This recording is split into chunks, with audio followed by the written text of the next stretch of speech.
non diventerai mai fluente in italiano se continui a commettere questo errore. Ciao, io sono Graziana, la vostra insegnante di italiano, e questo è il mio canale, Lernamo. Se volete diventare fluenti in italiano o in qualsiasi altra lingua straniera, dovete smettere di tradurre nella vostra testa, e cioè dalla vostra lingua madre all'italiano.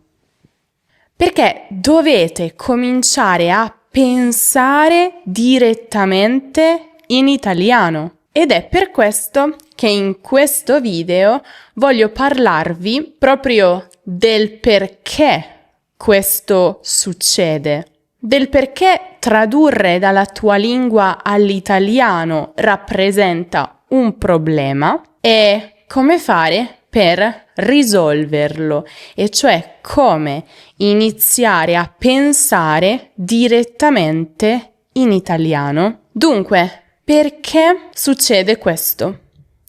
Perché nella maggior parte dei casi studiamo una lingua straniera da adulti che già parlano perfettamente la propria lingua madre. E dunque, a differenza di quando impariamo la nostra lingua madre da bambini, non abbiamo tutti gli stimoli in quella lingua, non abbiamo tutti gli input in quella lingua, non dobbiamo vivere e sopravvivere in quella lingua. Di conseguenza, tutti i nostri pensieri arrivano nella nostra lingua madre, perché siamo abituati a pensare in quella lingua e quindi vogliamo preservare lo stesso messaggio anche nella lingua che stiamo imparando. Ebbene, no. Questo è un problema. Perché? Allora, prendiamo un esempio. Volete dire qualcosa in italiano e pensate nella vostra lingua. Bene. Adesso avete bisogno di comunicare quel pensiero in italiano. Che fare dunque? Cercate le regole grammaticali da applicare. Cercate il vocabolario. Vi concentrate sulla pronuncia e poi finalmente lo dite a voce alta. Bene. Tutti questi passaggi vi rallentano, ma sono anche inutili. Non servono a nulla se non a rendere il vostro italiano più meccanico. E questo non deve succedere, perché invece la vostra lingua straniera dovrebbe essere naturale, come la vostra lingua madre. Insomma, l'obiettivo è non pensare, perché quando voi usate la vostra lingua madre, non pensate e talvolta magari commettete qualche errore. Sì, ma è naturale.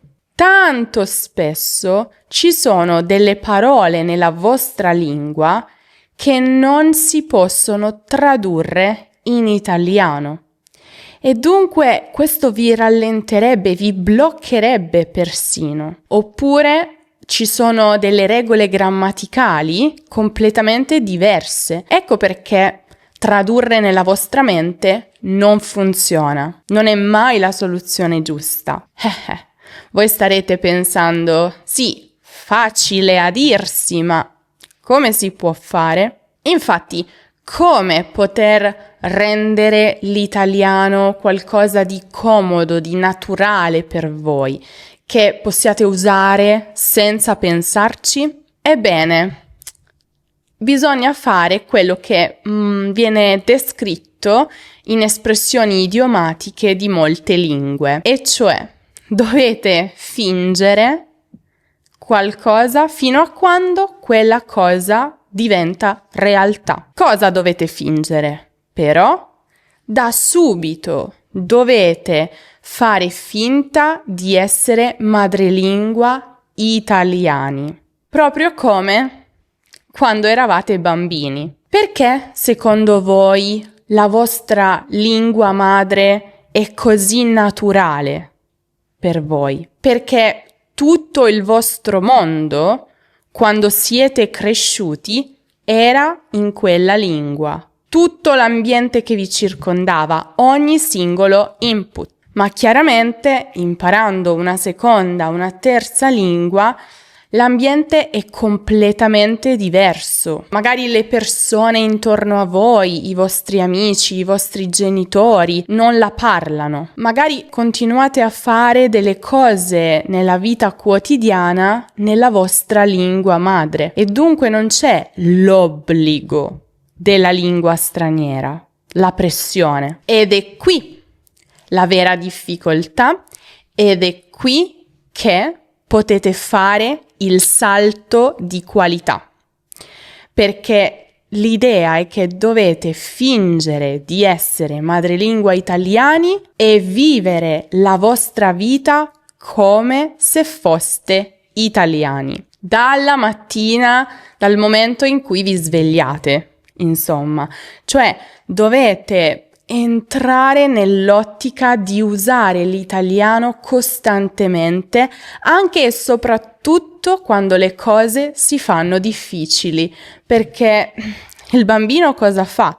Non ha un'altra possibilità, non ha un'altra opzione, deve capire, deve farsi capire con le risorse che ha a disposizione. Allora, pensate un po', cosa farebbe un italiano la mattina appena si sveglia? Accenderebbe il telefono e controllerebbe le notifiche. Bene, fatelo anche voi, ma impostate il telefono in italiano, perché il telefono di un madrelingua italiano sarebbe così. Poi un italiano cosa farebbe? Farebbe colazione, si andrebbe a lavare i denti, si farebbe una doccia, magari guardando un video su YouTube, magari ascoltando la radio, ascoltando la musica, tutto in italiano. Fatelo anche voi, guardate un video di Lernamo mentre fate colazione, ascoltate il podcast di Lernamo o un qualsiasi altro podcast in italiano. Ascoltate la musica in italiano, ma davvero l'obiettivo è trasformare la vostra vita tutta in italiano, anche i vostri pensieri. Non si può fare da un giorno all'altro, ma è l'unico modo per smettere di pensare nella vostra lingua. Chiaramente avrete bisogno di usarla se non vivete in Italia. Avrete bisogno di comunicare nella vostra lingua madre, va benissimo, ma appena ne avete la possibilità, cambiate la vostra mente e i vostri dispositivi in italiano, circondatevi dell'italiano. Se non vivete in italiano, il rischio è che l'italiano sarà sempre è solo una materia scolastica per voi, quindi qualcosa che non farà mai parte della vostra vita in maniera attiva. Sarà sempre qualcosa da studiare, sarà sempre qualcosa di meccanico a cui pensare. È questo il problema, è questo che vi distingue dai madrelingua. Credetemi, non dovete fare qualcosa di troppo complesso. Dovete solo vivere la vostra vita, ma in italiano. Se avete bisogno di fare una ricerca perché volete sapere come cucinare la lasagna, fatelo in italiano. Se avete un problema alla vostra auto e cercate un tutorial per risolverlo, cercatelo in italiano. Dovete mettervi nella condizione di scegliere sempre e solo l'italiano senza altre opzioni. Se avete ad esempio un sistema di intelligenza artificiale o un sistema automatico a casa vostra, impostatelo in italiano, parlategli in italiano, anche solo come accendi le luci, abbassa le tapparelle. Non sto dicendo che la grammatica e i libri di grammatica non siano importanti. Lo sono. Anche noi da bambini studiamo a scuola la grammatica italiana per perfezionare la lingua, ma deve essere appunto lo strumento per perfezionare quello che già avete acquisito. E il modo migliore per acquisirlo è proprio usarlo attivamente nella vita quotidiana. Ripeto, difficilmente diventiamo esperti in una lingua straniera solo studiandola a scuola. Sei lì per 1 ora, 2 ore, fai gli esercizi, leggi i testi, rispondi alle domande, ma quando l'ora finisce, chiudi il libro, metti da parte quella lingua e continui la tua vita nella tua lingua madre. In questo modo la lingua straniera non diventerà mai parte di te, non sarà mai parte attiva della tua vita. È facile, certo, ma non si cresce con le cose semplici. Si cresce con le cose difficili, si cresce mettendosi alla prova. E mi raccomando, anche se avete un hobby, cercatelo in italiano. Vi piace ad esempio fare giardinaggio? Bene, cercate canali YouTube che parlino di questo in italiano, o podcast, libri. Leggete, incuriositevi, ma fatelo in italiano e così potrete prendere 2 piccioni con una fava, come diciamo in italiano. Cioè potete raggiungere doppi benefici in poco tempo. Comodo, no? Quindi questo deve essere importante perché quando faccio le mie lezioni online con i miei studenti, tanti mi dicono: Graziana, ma ho un lavoro, ho una famiglia, è difficile per me integrare l'italiano nella mia vita, è difficile trovare tempo per fare pratica. E questo lo capisco, le nostre vite sono impegnate, ma voi non dovete cercare tempo extra per l'italiano, dovete usare l'italiano in quello che già fate. Vi piace scrivere un diario, tenere un diario per annotare quello che vi succede durante la giornata, i vostri pensieri? Bene, fatelo in italiano. Ho uno studente che mi ha raccontato di aver cominciato a pregare in italiano alla sera.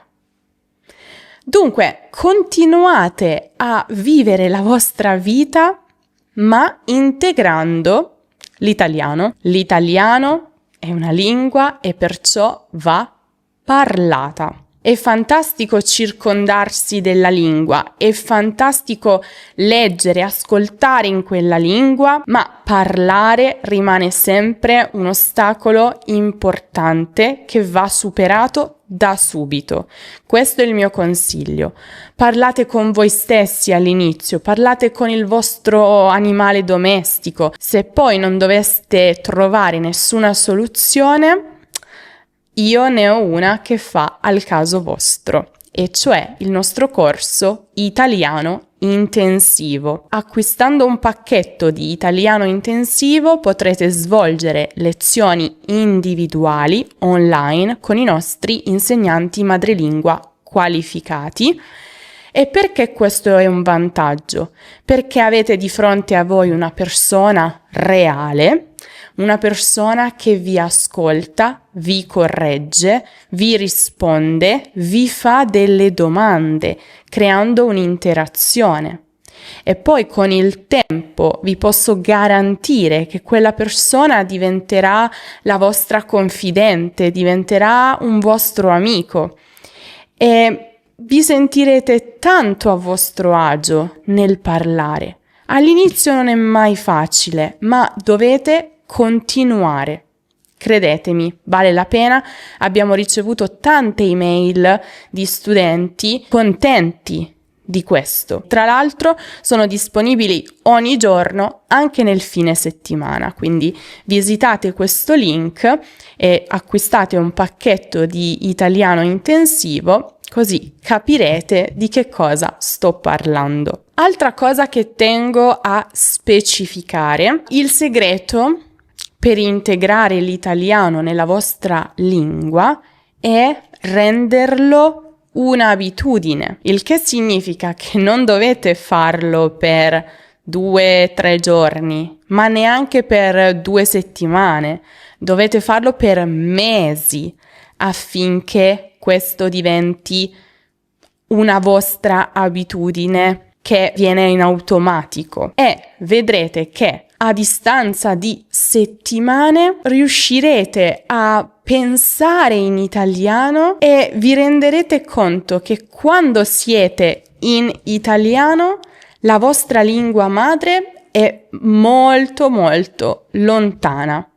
Credetemi, sarete semplicemente in grado di parlare senza essere rallentati da un'altra lingua, dalla traduzione, dal bisogno di trasformare un pensiero. Allora, adesso un'altra cosa molto importante.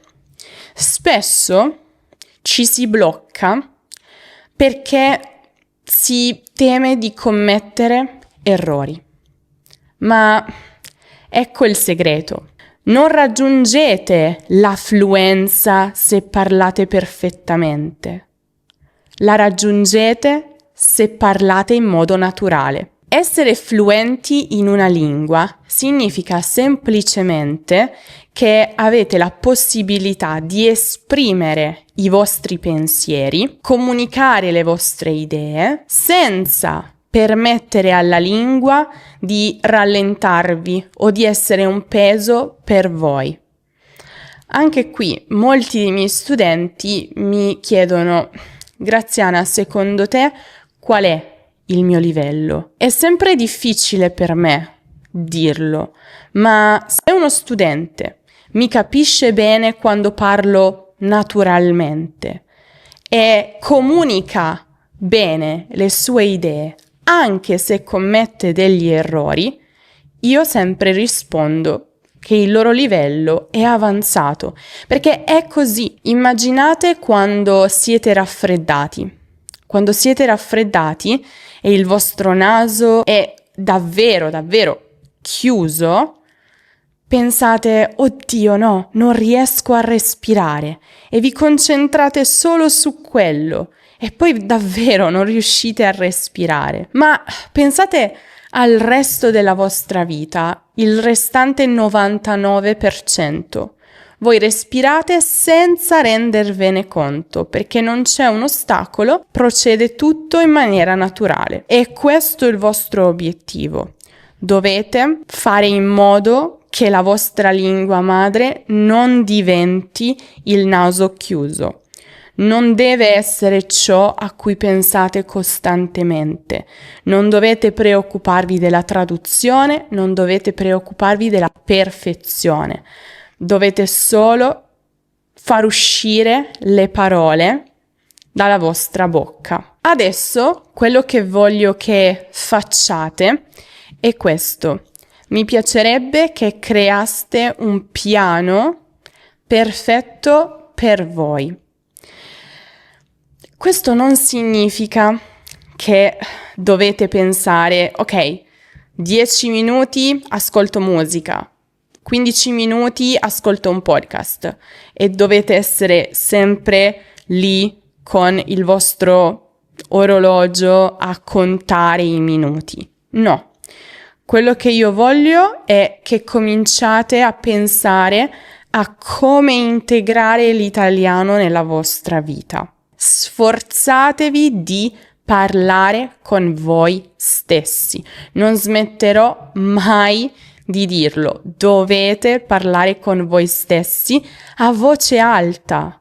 Magari non come io sto facendo in questo momento, ma la cosa importante è che le parole escano dalla vostra bocca.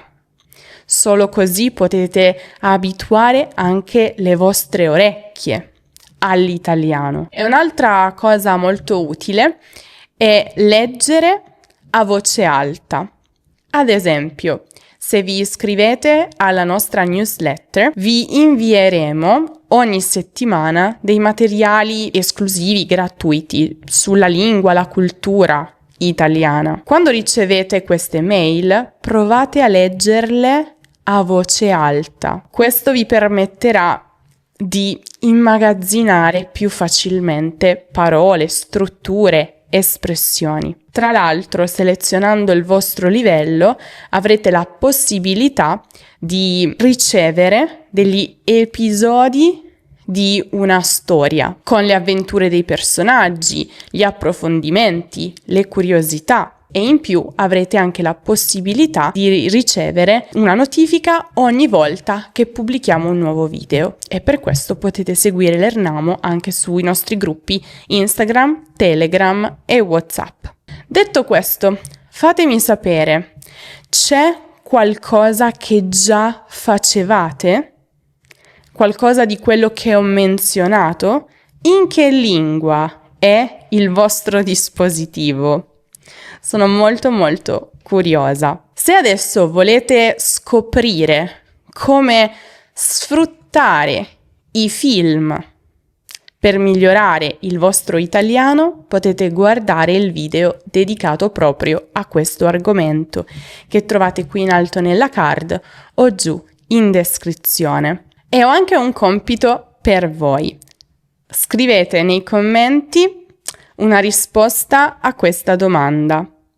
Qual è la prima cosa a cui pensi quando ti svegli nella mattina?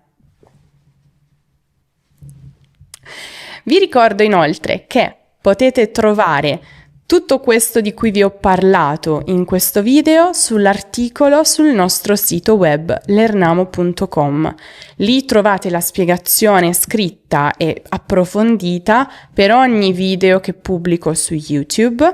Inoltre ci sono degli esercizi interattivi per ripassare e un podcast per ascoltare quando e dove volete. Se andate nella sezione lezioni c'è una barra di ricerca, potete digitare le parole chiave dell'argomento che vi interessa e troverete l'articolo, tra l'altro tradotto in 2 lingue. Con questo è tutto, io vi saluto. Se il video vi è piaciuto lasciate un mi piace e iscrivetevi al canale, ci aiuta molto, e ci vediamo prestissimo con un altro video.